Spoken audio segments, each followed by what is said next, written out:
तुमचे आमचे सर्वांचे नेते आणि इंडिया आघाडीचे नेते आदरणीय शरद पवार साहेब,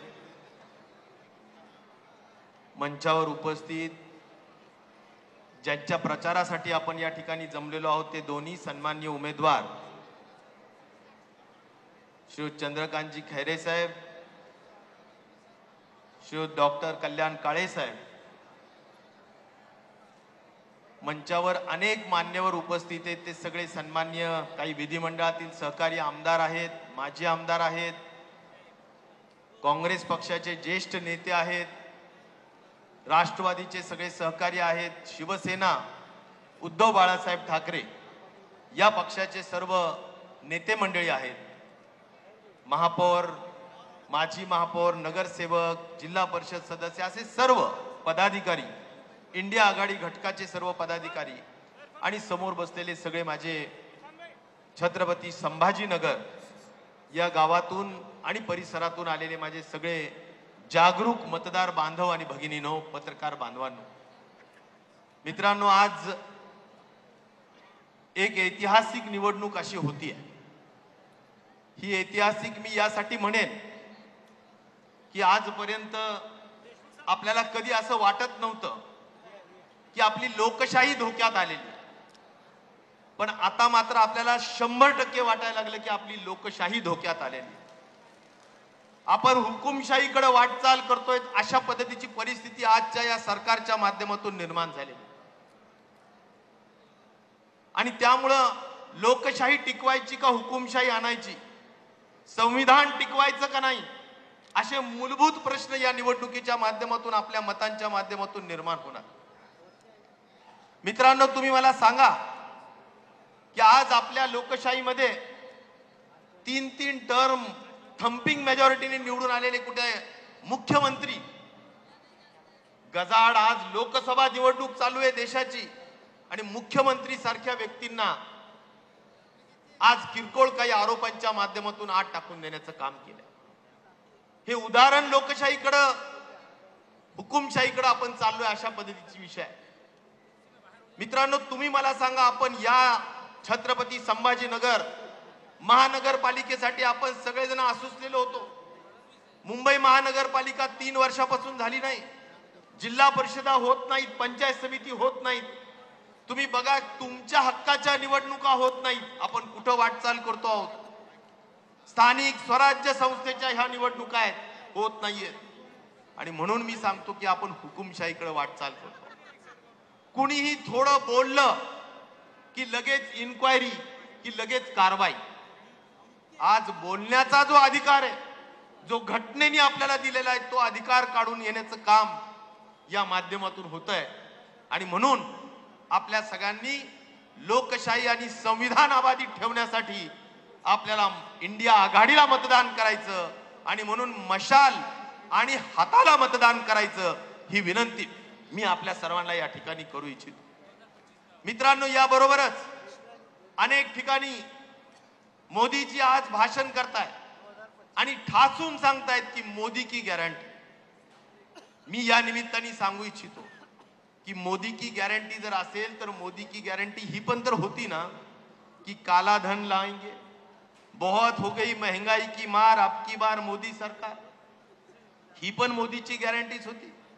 शेतकरी वर्गासाठी एक गॅरंटी होती कि हम तुम्हारा जो हमारी आफत है या तुम्हारा जो इनकम है वो हम दुगना करेंगे. हम ऐसी नीति लाएंगे कि हम किसानों का इनकम दुगना करेंगे. ही पण गॅरंटी होती. 2 कोटी दरवर्षी नोकऱ्या देऊ, ही पण गॅरंटी होती. आज मोदी की गॅरंटीच्या बाबतीत आपण चर्चा करतो तर हे 15 लाख तुम्हारे खाते में डालेंगे, ही पण गॅरंटी होती. आज कोणती गॅरंटी पूर्ण होतीये हे तरी मला सांगा. आणि त्या माध्यमातून मित्रांनो मी सांगू इच्छितो की आज महागाई ही शिगेला पोचलेली. पेट्रोल 100च्या वर, डिझेल 100ला टेकलं, गॅस 1500-1200च्या वर, डीएपी खत 1700च्या वर, ही सगळी महागाई झालेली.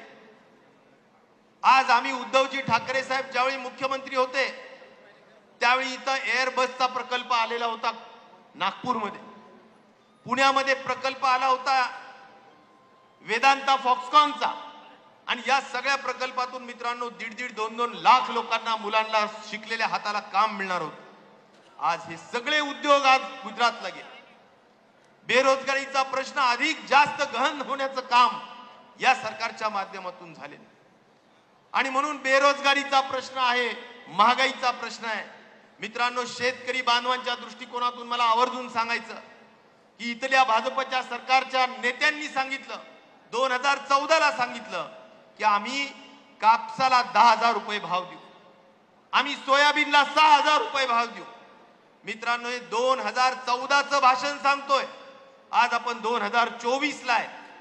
तब्बल 10 वर्ष झाले तरी सुद्धा अजून 10,000 काय 7,000ला सुद्धा आपला कापसाचा भाव पोचला नाही, आणि संपूर्ण सोयाबीन आमच्या शेतकऱ्यांनी 4200 रुपयाला विकून टाकली. ही आमच्या शेतकऱ्याची दयनीय अवस्था आहे. आणि त्यामुळं आजच्या या सगळ्या परिस्थितीमध्ये आपल्याला कुठल्याही परिस्थितीत मित्रांनो, जे अनुभवी लोक आहेत, दोघही अनुभवी आहेत. चंद्रकांत खैरे साहेब 3-4 टर्म सातत्याने निवडून गेलेले या ठिकाणचे खासदार आहेत. पार्लमेंटचा प्रचंड अनुभव आहे. आणि त्यामुळं माझं एकच सांगणं आहे की मतांचं जाती आणि धर्माच्या माध्यमातून दुईकरण होऊ देऊ नका. इंडिया आघाडी म्हणजे सेक्युलर वोट, इंडिया आघाडी म्हणजे सर्व धर्म समभाव, इंडिया आघाडी म्हणजे छत्रपती शिवाजी महाराज, शाहू फुले आंबेडकरांचा विचार. आणि त्यामुळे या विचारामध्ये आज आपण कुठल्याही परिस्थितीत आपल्या मतांचं विभाजन करू नका, अशा पद्धतीची कळकळीची विनंती मी या ठिकाणी करायला आले. मित्रांनो, सेक्युलर वोटिंगला मतदान द्या. उद्धवजी ठाकरे साहेबांनी कोरोनाच्या काळात आम्ही सगळ्यांनी हातात हात घालून प्रचंड मोठं काम त्यांनी केलं, आणि महाराष्ट्राला एक आपला माणूस, आपला घरचा माणूस म्हणून एक प्रकारची प्रतिमा त्यांच्या कामातून निर्माण केली. आणि त्यामुळं पवार साहेबांसारखं उत्तुंग नेतृत्व आज इंडिया आघाडीमध्ये आपलं पाठराखण करत आहे. सगळ्यात मोठी शेतकऱ्यांची जर कर्जमाफी कुणी केली असेल देशामध्ये तर कृषी मंत्री तात्कालीन शरदचंद्र पवार साहेबांनी केली, हे मला अभिमानाने या ठिकाणी सांगितलं पाहिजे.